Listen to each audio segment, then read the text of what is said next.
In this experiment, we will measure the change in temperature during chemical reactions, and we will determine whether a given chemical reaction is endothermic in nature or exothermic in nature. So chemical reactions which do give out heat during their reaction are known as exothermic in nature, and those reactions which take in heat are known as endothermic reactions. So for the experiment, you will need some water along with a dropper. You will need 4 test tubes which must be clean, dry and labelled as ABCD or 1, 2, 3, 4 along with the test tube stand. You will need dilute hydrochloric acid. You will need sodium hydroxide solution, and you will need about some of ammonium chloride solution which we will prepare by mixing water, and barium hydroxide. Also, you will need the thermometer to record the temperature, as well as a glass straw. In case you do not have a glass straw, you can use cord to close the mouth of the test tube and shake the contents well. So to begin the experiment, I have marked the test tubes as A, B, C and D. So in test tube A, we will take about 5 ml of your sodium hydroxide solution. Also, your lab manual, you can keep it open along with a pencil to record the temperatures of the initial solutions and also the reactions. There is space given where you can make the recordings. So in test tube A, we will quickly take about 5 ml of sodium hydroxide solution.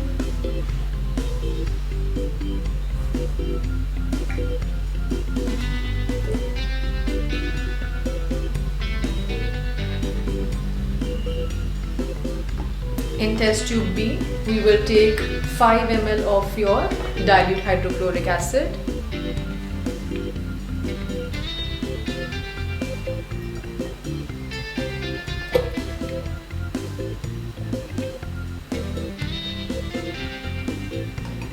In test tube C, we will take about 1 gram of barium hydroxide, and we will mix this 1 gram with 5 ml of water.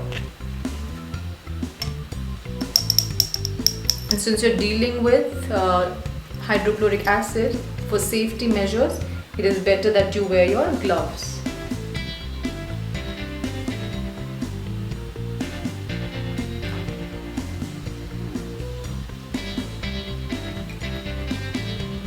Similarly, in test tube D, we will take 1 gram of ammonium chloride and again mix it with 5 ml of water.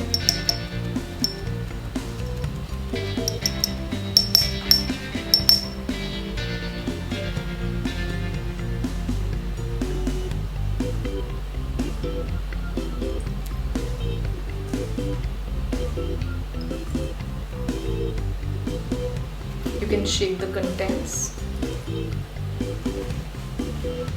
and you can take out your thermometer and you can insert it one by one in each of the 4 test tubes and make the recordings. Also, simultaneously, you must also note the room temperature. So where we are working, the room temperature is about 24 degrees Celsius. To change it into Kelvin, you just need to add 273 to the Celsius.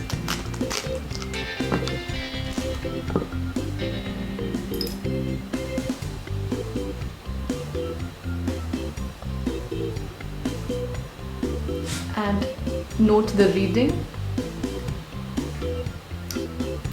So for D, for test tube D, the temperature is about 30 degrees.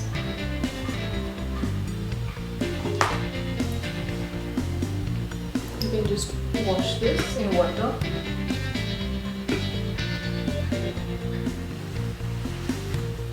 You can dry it again and insert it in the 3rd test tube, which is test tube C,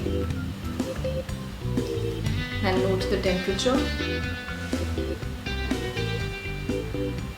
It is just between 30 and 31, so we'll take it as 30.5. That is of barium hydroxide solution.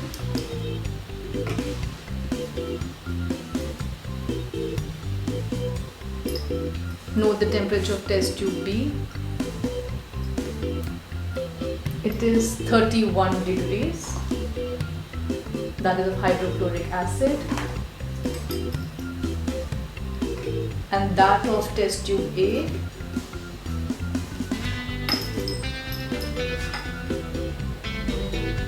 in the meanwhile, you can also just add 273 degrees more to your already measured temperatures so that we can get the measurement in Kelvin. And similarly, of your sodium hydroxide solution, the temperature is 31. So just make a note of that.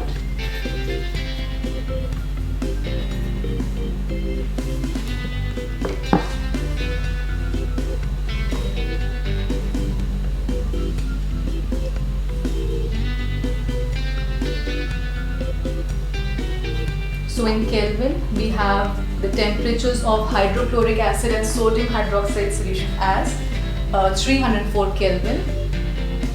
That of barium hydroxide is 303.5 Kelvin, while that of ammonium chloride is 303 Kelvin, and the room temperature that we have is about 297 Kelvin. The next step that we will do is we will pour the contents of test tube A into test tube B, and we will immediately insert the thermometer to make a note of the reading, and then we'll allow the contents to cool down. We will take a second reading, and then we'll subtract the first reading from the second reading. So let's go ahead with that. So we will first pour the contents of test tube A into test tube B. Let's be ready with your thermometer.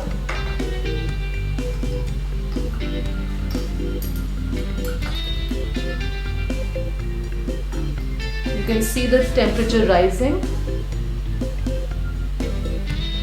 So the temperature rises up to 38 degrees.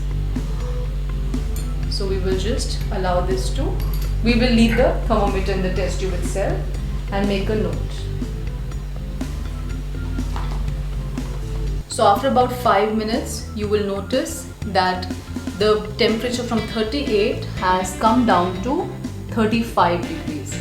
So now we'll remove this and allow the temperature to come back to room temperature before we carry out the other procedure, and make a note of this second reading.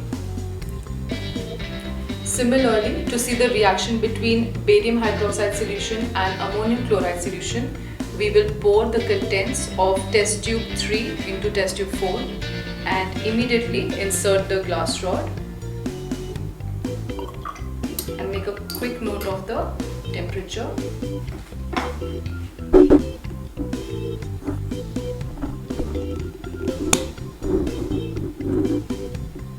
So you will see that the temperature from room temperature, it rose up to 31 degrees. So just make a note of that. So after you've made this reading, you can just put the cork and shake the contents and insert the thermometer again for about 2 minutes. Leave the thermometer and notice the temperature rise or temperature fall. So once you have made a note of the readings of the temperature on the thermometer, and depending on where you're performing the experiment, the kind of temperature, the kind of room temperature that you are having, you can make a note of the different readings, do your calculations, and with this experiment we are able to conclude that the reaction between the first two test tubes, that is sodium hydroxide and dilute hydrochloric acid, is an exothermic reaction where energy is given out in the form of heat, and the reaction between the third and fourth test tube containing ammonium chloride and barium hydroxide is endothermic in nature, where energy is absorbed.